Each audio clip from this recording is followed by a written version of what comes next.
Como vão, meus alunos? Voltamos agora falando sobre os movimentos vegetais, novamente, e os efeitos da luz no desenvolvimento da planta. Eu sou o professor Marcos Bancilon, a matéria é Biologia 2, o nosso capítulo é o capítulo 14, e a série é segundo ano único. Nossa aula será a aula 10. Tá? E retomando esses conteúdos, voltamos a falar sobre a questão dos tropismos, que são esses movimentos que as plantas realizam, estimuladas por algum determinado agente. Nesse caso, o principal tropismo ao qual nós estamos falando, né, em relação a essas respostas, que tanto vão influenciar caule, como o crescimento das folhas, como o crescimento das raízes, dentre eles, o principal seria o fototropismo, né, que será uma resposta de crescimento estimulada pela luz. Se a luz ela associada ao vegetal, no caso, ela em projeção ao vegetal, provoca um crescimento na direção dessa luz, no caso, nós teremos o que nós chamamos de fototropismo positivo, né? E é claro, esse fototropismo positivo ele vai depender do órgão vegetal que está associado a esse desenvolvimento e, é claro, sem dúvida nenhuma, a concentração do hormônio que é conhecido como auxina, que ele, na verdade, vai ser o principal hormônio de indução desse movimento vegetal de fototropismo, tá? No caso das raízes, a gente sabe que esses órgãos em específico, eles possuem uma espécie de repelência, uma inibição à luz, né? A luz, ao incidir nesses órgãos, provoca o contrário do que provocaria nas partes vegetativas, nas partes superiores. Então, ao invés de realizar o desenvolvimento, né, com a ação da luz, essas raízes, o que vai acontecer com elas? Elas vão acabar sendo, na verdade, inibidas, né? E aí a gente vai ter, sem dúvida nenhuma, claro, a concentração da auxina na parte superior da planta aumentada, né? A luz ela vai provocar o processo de distinção, né? Vai distender as células vegetais, vai alargar, aumentar esse tamanho com relação à parte superior. Já na parte inferior, né? Quanto mais auxina eu tiver, o que vai acontecer? Vai ocorrer inibição. Então, basicamente, percebam como a luz ela tem uma influência direta, não só na questão dos movimentos vegetais, nesses tropismos, né, no fototropismo em si, mas também na concentração das auxinas associadas a esses órgãos. Tá? Por exemplo, nós temos um movimento de fototropismo específico, é o caso dos girassóis, que costumam se movimentar na direção à luz. Perceba que no próprio esquema existe uma demonstração, né, que a auxina, na verdade, ela tem uma espécie de repelência à luz. Ela é, na verdade, fotossensível. E aí o que vai acontecer? Quando o Sol ele projeta em uma determinada área, como é o caso da flor, nós temos lá o posicionamento dos girassóis, né? Quando o Sol está posicionado de frente para o girassol, o que vai acontecer diretamente? Essas auxinas vão se deslocar para a parte posterior da flor, porque a flor vai funcionar como uma espécie de sombreiro, impedindo a ação da luz do Sol naquela determinada área. Conforme o Sol caminha, as flores vão caminhar em conjunto, porque as auxinas vão começar a se deslocar e isso vai provocando, sem dúvida nenhuma, esse movimento que nós conhecemos aí como tropismo, né? Nesse caso, o fototropismo que está associado à luz. E particularmente no girassol, nós chamamos esse movimento, por causa da ação do Sol, de heliotropismo. Hélio, Sol, tropismo, movimento. Né? Então faz-se a conexão. E olha lá, além do fototropismo, nós temos outro tipo de movimento, que seria o movimento oposto ao fototropismo, né? Onde a gente também vai ter positivo e negativo, e esse em si vai estar associado à raiz. Ele é influenciado pela força gravitacional, ou seja, o centro da Terra exerce uma força de gravidade, né? E aí essa força ela vai estimular o desenvolvimento da raiz para baixo, né? Em direção à força da gravidade. Então isso vai ocorrer porque o quê? Essa auxina que vai estar disposta no ápice caulinar, ela vai se concentrar na região da face inferior do caule, né? Olha que legal, ela vai se deslocar para essa face inferior do caule e, consequentemente, também na raiz. E aí, basicamente, as concentrações específicas de auxina na raiz vão promovendo esse alongamento celular e, consequentemente, vão aumentando o desenvolvimento. Existe um experimento que é feito nesse conteúdo, né, no tropismo, basicamente no gravitropismo, geotropismo, que geralmente costuma se deitar uma planta, né, colocar ela em posição horizontal e aí tentar analisar como o crescimento ocorre. Perceba que no experimento ele demonstra que o caule sempre vai se deslocar para cima. Então o que é que vai acontecer? As auxinas que estavam dispostas nessa face vão se deslocar para trás da face do caule. E em consequência, nós temos as auxinas também, lá associadas à raiz, crescendo de forma contrária, ou seja, em oposição ao crescimento do caule. Então, basicamente, a gente vai ver um desenvolvimento em S, né? A raiz crescendo em direção à gravidade e o caule crescendo sempre num geotropismo ou gravitropismo negativo, ou seja, ele vai se deslocar contra a gravidade. Percebam, né, essas questões associadas a esse tipo de movimento. A raiz promove geotropismo positivo, porque desloca-se em direção ao centro da Terra, em direção ao centro gravitacional, e o caule promove o que nós chamamos de gravitropismo, geotropismo negativo, porque é contra a ação, né, da gravidade. Outra questão. Na face inferior do caule, né, onde a gente está vendo aí nessa experimentação, existe um teor maior desse AIA, que é o ácido indol acético, que a gente já falou lá no início. Isso vai provocando o alongamento, a distensão celular. E o resultado é essa curvatura voltada para cima. No caso da raiz, o AIA ele vai se deslocando para a região inferior, né? O que na verdade vai provocando essa questão dessa inibição do crescimento. Então, as células vão crescendo sempre na face oposta. Tá? E aí, o que é que vai acontecendo? Vão se curvando, né? Vai ocorrendo a curvatura da raiz em direção ao solo, e aí a gente percebe que a raiz ela não vai se desenvolver para o fundo do vaso, mas sim em direção ao sentido da gravidade, tá? Só para que vocês compreendam. Bom, além do gravitropismo, geotropismo e do fototropismo, nós ainda temos o quimiotropismo, que são movimentos associados a substâncias químicas, componentes químicos que geralmente vão realizar esse movimento, né? No caso, a demonstração para o quimiotropismo seria a associação entre o tubo polínico, advindo a partir da germinação do grão de pólen, lá no estigma, e a sua chegada até a entrada do óvulo. Quem é que vai atrair o crescimento desse tubo polínico? Como é que esse tubo polínico se desenvolve? Bom, substâncias são liberadas na parede do ovário e aí essas substâncias, por atração química, por estímulo químico, vão desenvolvendo esse tubo polínico em direção à micrópila, que é a ponta lá da abertura do saco embrionário, né? Para que ele consiga penetrar ali e em seguida lançar células espermáticas específicas que vão realizar a fecundação aí do óvulo presente no ovário, tá? Além de tudo, ainda temos o hidrotropismo, que é um movimento de crescimento, uma resposta em relação, assim, ao gradiente da água, né? Nós temos o desenvolvimento de partes da planta associadas à água. Onde é que a gente vê muito isso? Nesse caso, eu estou demonstrando aqui a raiz de uma cebola crescendo em direção à água. Perceba que ela vai se alongar e vai começar a se distender até chegar ao fundo do copo, nesse caso, né? E aí a gente vai ter esse crescimento associado basicamente à água. Mas existe uma planta, que é aquela ficus que nós colocamos geralmente na porta, a chamada ficus benjamina, que fica verde o ano inteiro, que na verdade nunca amarela, né? Ela passou o ano inteiro bonita. Essa ficus benjamina, ela tem um hidrotropismo muito forte e muito presente na espécie. Que o que é que vai acontecer? A raiz basicamente vai se desenvolver em direção à água, e isso, na verdade, se você coloca ela na porta da sua casa, sem dúvida ela vai se desenvolver para a tubulação, para o encanamento, e claro, para o sistema de fossa, né? Onde você vai constantemente despejar uma quantidade específica de água. E ali, essa raiz ela vai se desenvolver, abraçar, até, né, trazer problemas posteriores aí com relação ao local onde essa água está associada.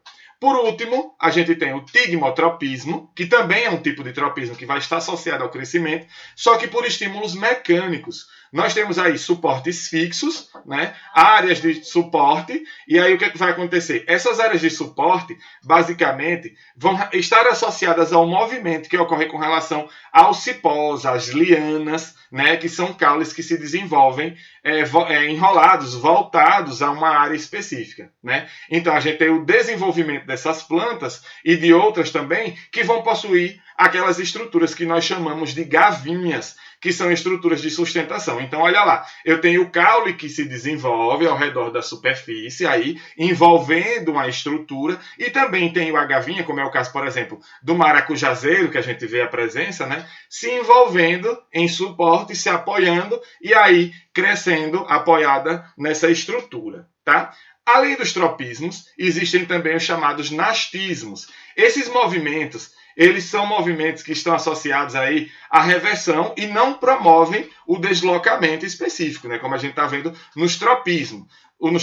Os nastismos, eles não vão apresentar orientação em relação ao estímulo. Então, a gente não pode classificar esses nastismos como positivos ou negativos. E aí, o que é que vai acontecer? Podem ocorrer esses movimentos devido a questões de variação na turgescência, no turgor da célula. Então, preste atenção. Eu tenho aí a questão da influência das bombas de prótons associada à osmose, né? E basicamente a estrutura do vegetal ela se desloca de forma rápida, inclusive, né? Porque esses nastismos têm essa questão do deslocamento rápido, associada a essas bombas de próton, né? E aí a mudança da água, né? A mudança da posição do próton, né, em si, da substância química associada à água, vai provocar o que a gente conhece por serem esses movimentos aí considerados nastismos. O primeiro, parecido com o fototropismo, nós temos o fotonastismo, que no caso a luz ela vai estar associada ao processo, mas isso não quer dizer que ela orienta. Não existe um fotonastismo positivo ou um fotonastismo negativo. Ela simplesmente vai desencadear essas variações, né? Vai desencadear os processos a partir de variações da luz. Como, por exemplo, o exemplo que eu coloquei aí foi a Portulaca oleracea, que é chamada comumente de 11 horas. Né? Essa flor 11 horas, ela tem um movimento de abertura e de fechamento das flores, inclusive eu coloquei uma flor aberta e outra fechada, para mostrar que existe um horário específico devido à questão do aumento e da diminuição da incidência da luz. Ele sempre vai ter essa relação, né, do movimento da luz com relação à base da flor, né, e o desabrochar da flor. Então, a luz ela vai estimular a abertura da corola, né? E aí o que vai acontecer? Essa flor ela vai desabrochar. Em um determinado horário, em um determinado período, devido à questão da intensidade da luz, ela pode chegar e vir ao quê? A fechar. Inclusive, caso não seja fertilizada. Com a diminuição, ela pode fechar e esperar para o próximo dia, quando a luz novamente se intensifica e abrir, né? Isso são casos de flores específicas, onde a gente vai perceber que essas situações vão acontecer, né? Elas vão fechar de dia, ou numa determinada hora do dia, e no outro horário, no outro dia, no mesmo horário que ela abriu, no dia anterior, ela vai estar desabrochada novamente, né? Essas variações, elas costumam acontecer relacionadas a esse tipo de movimento chamado de fotonastismo. Ainda existe o tigmonastismo, que ocorre em consequência da estimulação mecânica, né? Por exemplo, eu coloquei aí uma pessoa inserindo o dedo dentro da folha de uma planta carnívora, né? O que acontece? Ela está lá aberta, ao perceber o movimento, ela se fecha, né? E aí eu tenho o nastismo novamente acontecendo. Perceba que não existe positivo e negativo, somente um estímulo mecânico desencadeando o processo. Claro que isso tem uma relação também com os movimentos associados à bomba de prótons e à osmose, tá? Aí entra novamente agora com a cismonastia, que é um tipo de nastismo específico que acontece com a plantinha que nós conhecemos pelo nome de malícia ou então mimosa. Eu não sei como é que ela é chamada em outras áreas, tá? Mas o nome científico dela é mimosa pudica, né? E aí o que é que vai acontecer? É aquela planta que quando você passa a mão ela fecha, né? E aí por que isso acontece? Existe uma ação física também, né, que vai estimular essa questão da abertura e do fechamento, né, desse processo aí, da abertura e do fechamento, né, dessas folhas, e que tem uma relação com a alteração no turgor também, né? É engraçado que o estímulo mecânico acaba desenvolvendo, né, parecido com o que a gente vê para o tigmonastismo, uma uma alteração na bomba de próton, na bomba de íon, desculpe, e aí essa água, né, ela vai transitar de um lado para outro, provocando o decréscimo nessa áreazinha específica que nós chamamos de pulvino. Esse cismonastismo, ele geralmente é caracterizado por essa plantinha, tá? A mimosa púdica. E a gente sabe que existe uma diminuição da pressão e a alteração da posição da folha, justamente devido ao estímulo mecânico. Bom, agora a gente entra com o quimionastismo, né? Esse é um dos mais interessantes também. Por exemplo, além da planta carnívora estar envolvida com o movimento, né, nós também temos associados a essa planta carnívora a ação química. A detecção de substâncias químicas pode desencadear um processo específico de movimento. E aí o que é que vai acontecer? Quando, no caso, ali também é uma planta carnívora, né, ela está com a haste desenrolada, esses tentáculos estão soltos. Quando o inseto ele toca essa área, o que é que vai acontecer? Essa planta ela vai envolver o inseto e aí, consequentemente, o inseto envolvido, né, vai recebendo uma descarga de substâncias que vai realizando, na verdade, uma secreção digestiva, que vai realizando o processo de simplificação, mesmo antes dela conseguir envolver todo o inseto. Né? E aí o que é que acontece? Quem foi que desencadeou esse processo de liberação dessa secreção digestiva? Substâncias químicas encontradas na própria estrutura do inseto. Né? Essas substâncias químicas elas entram em reconhecimento com receptores químicos e aí o movimento é desencadeado, a liberação da secreção é desencadeada e o processo acaba acontecendo. Tá? Além dos nastismos, também encontramos outro tipo de movimento que são chamados de tactismos, né? São movimentos de deslocamento da célula, né, e dos organismos que vão ser orientados em relação à fonte do estímulo, né? Os tactismos podem ser positivos ou negativos quando houver oposição ao estímulo, né? Por exemplo, o primeiro deles, nós temos o fototactismo, que é o caso da orientação dos cloroplastos na célula vegetal, porque a gente sabe que o cloroplasto ele precisa da luz solar para realizar as quebras associadas à fotossíntese. Então, veja só, quando eu tenho a luz incidindo em uma área, todos os cloroplastos vão se deslocar para aquela área. E assim, se houvesse um movimento contrário à luz do Sol, eu teria o que nós chamaríamos de fototactismo negativo. Seria o contrário. Né? Além disso, também tem o chamado quimiotactismo, que é orientado em relação aí à substância química. Por exemplo, a liberação de componentes químicos que ocorrem associados à fecundação. A gente também pode ver que existe uma orientação táctica associada aí ao deslocamento do anterozoide para o arquegônio. Por exemplo, nas briófitas, como é que o anterozoide ele sabe para onde ele deve se guiar? Né? Além de eu ter a formação do tubo polínico lá atrás, no movimento que a gente falou anteriormente, né? Eu tenho aqui agora o gameta mesmo se deslocando em direção ao outro gameta, porque sabe para onde ele deve ir. Isso não tem uma relação direta com a germinação do tubo polínico. O tubo polínico, na verdade, está associado ao movimento anterior que a gente falou, tá? Esse movimento táctico agora é a orientação do próprio gameta quimicamente em relação ao outro gameta, eles se atraem, tá? Ele vai se deslocar em direção, ou no caso, o anterozoide se desloca em direção ao óvulo, né? Por quê? A ósfera, desculpa. Por quê? Porque a gente vai ter substâncias químicas sendo liberadas para atrair esse anterozoide. E por último, o aerotactismo. O exemplo mais interessante que eu encontrei foi associado à questão do movimento das bactérias, né? O movimento positivo que algumas bactérias aeróbicas têm em relação à presença do oxigênio. Então, o deslocamento vai acontecer em consequência da presença desse oxigênio. Então, aí a gente tem outro movimento táctico. Além de tudo, existe um outro movimento conhecido como fotoblastismo. Perceba que existem vários movimentos associados à luz, né? Só que nesse caso, o fotoblastismo, ele já é um pouco diferente porque ele vai estar associado à germinação.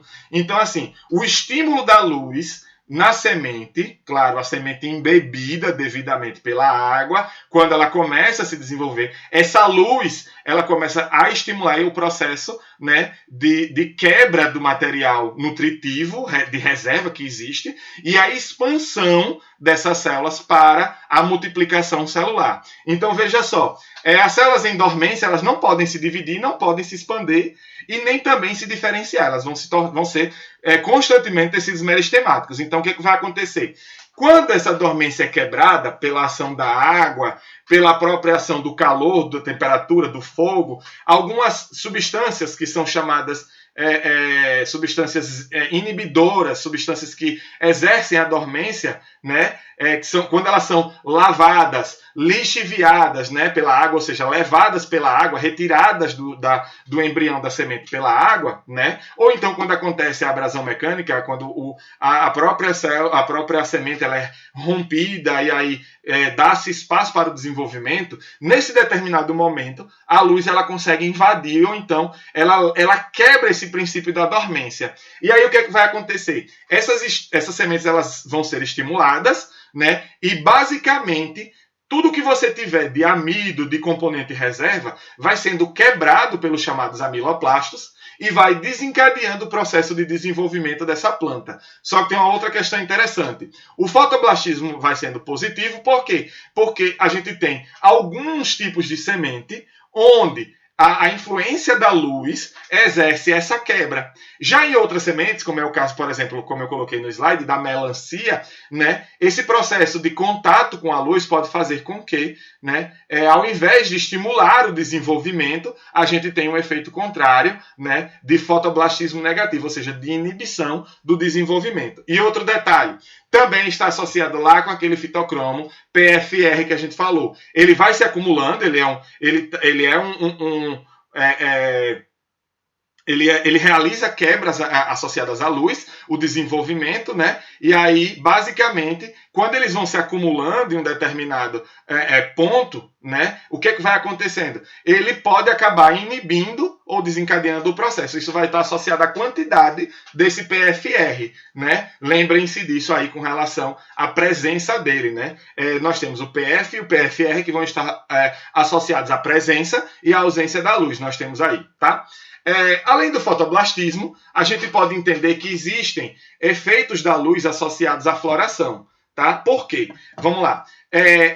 As plantas elas conseguem florescer dependendo da época do ano, né, e dependendo da sua própria situação metabólica. Nós temos plantas que são consideradas anuais, plantas que são consideradas bianuais e plantas que são consideradas perenes. Anuais são aquelas que vão ter o ciclo de vida todo decorrente em um único ano. Né? Eu tenho um ano, o efeito ele passa, né? A gente tem o efeito do desenvolvimento da planta, só que naquele mesmo ano que ela nasce, ela vai florescer, na verdade, e logo em seguida, né? Posteriormente, ela vai morrer.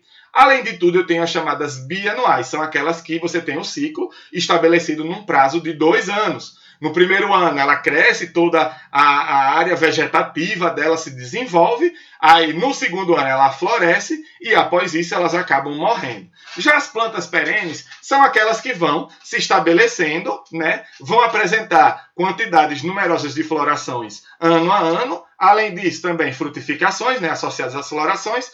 E elas vão se mantendo vivas até, né, o prazo médio de vida dela mesmo, da própria planta, ou então quando algum fator estabelece, né, o final da vida dela. Além disso, nós temos também a questão da associação com o que chamamos de fotoperíodo crítico, que é um valor de horas de iluminação que vão influenciar nesse processo de floração. E essa relação ela vai ser estabelecida entre a floração e os períodos de exposição da luz. Algumas plantas precisam de mais, outras de menos luz. Isso é bem interessante e a gente pode ver que é relativo, né? Olha aí, eu tenho as chamadas plantas neutras, que para elas pouco importa a quantidade de luz que vai ser estabelecida, né? Elas sempre vão florescer e essa floração ela vai estar associada geralmente à mudança da estação. A estação pode ser de frio, de chuva, de calor. Então, assim, independente da quantidade de luz, ela sempre vai estar ali, vai sempre estar florescendo.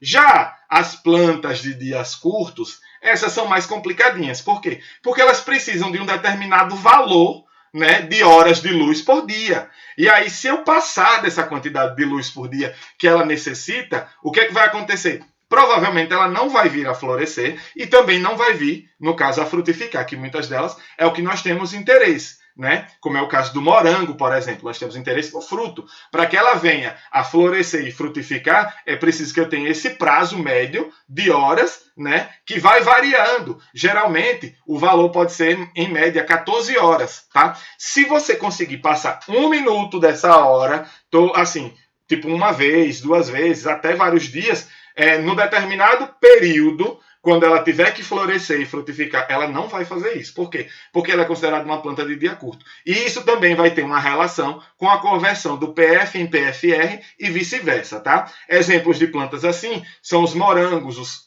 crisântemos, eu já falei, inclusive, sobre os crisântemos com vocês em sala de aula, né? O próprio fumo também necessita da questão desse fotoperíodo. A gente sabe que a Arapiraca tem essa questão do cultivo do fumo, né? E a época específica da floração, da frutificação, do plantio do fumo, né? Está associada geralmente antes um pouquinho do inverno, para que no inverno ele possa fazer todo o processo associado a essa planta, né?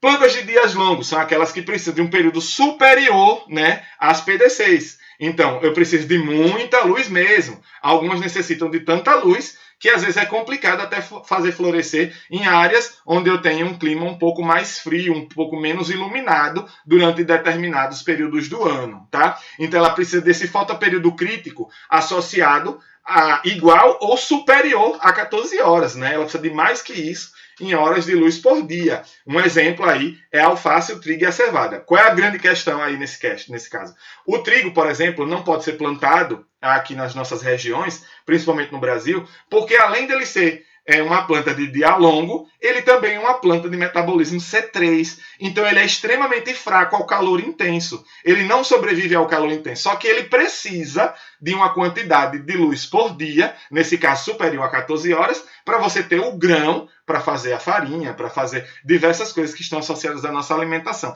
Então perceba como é interessante, né? Eu preciso de uma área que tem essa luz, mas eu também não posso associar uma área muito quente, onde ele não possa estar, por exemplo, ele ter prejuízo na perda do vapor d'água com relação aos movimentos estomáticos. E uma grande questão com relação a isso. Se for plantado em locais quentes, o que é que a gente vai ter basicamente aí nesse caso? O que é que a gente teria?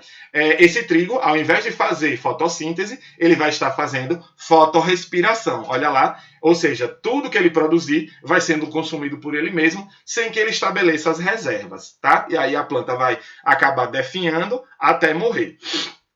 Bom, para a gente concluir, né, essa questão dos efeitos da luz na floração, o que a gente sabe é que as PDCs vão precisar dessa noite longa, né, e vão florescer após esse período. Aí tá a imagem mostrando a questão dos regimes, né, de luz, plantas de dias curtos, plantas de dia longo. Perceba que um determinado período, se houver a inserção da luz nesse determinado período, essa planta já vai, no caso, ela terá um prejuízo com relação à floração. Ela pode até não florescer, caso isso aconteça, ou então vir com a floração medíocre e tal, que não seja a floração exuberante dessa planta, né? 1 minuto só pode levar a essa questão, elas podem vir a não florescer. E qual é a grande questão com relação a isso? O fitocromo, que é o PFR, ele vai ser um inibidor da floração. Então, assim, durante o período prolongado da escuridão, ele vai se converter em PR. Por quê? Porque se ele tiver em excesso, né, se eu tiver muito PFR, no momento que eu tiver a floração chegando, né, é o PR que vai estimular